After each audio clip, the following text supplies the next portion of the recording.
Welcome to One Chemistry. This is 365 Chemistry series. Daily one question for you.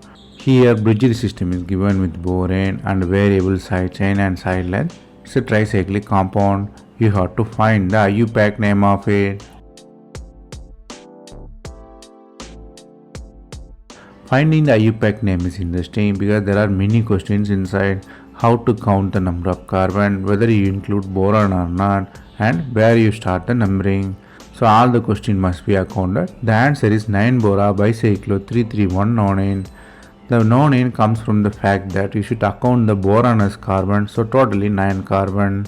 Then where you start numbering? Numbering start from the bridge. You start from the bridge where you have low number, so 1, 2, 3, 4, 5, so 145 bridge is there.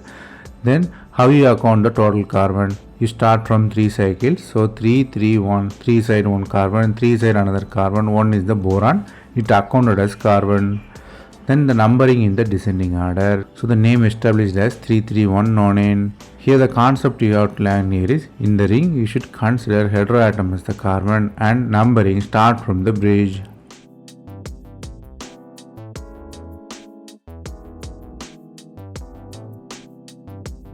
That's all from this video. Thanks for watching.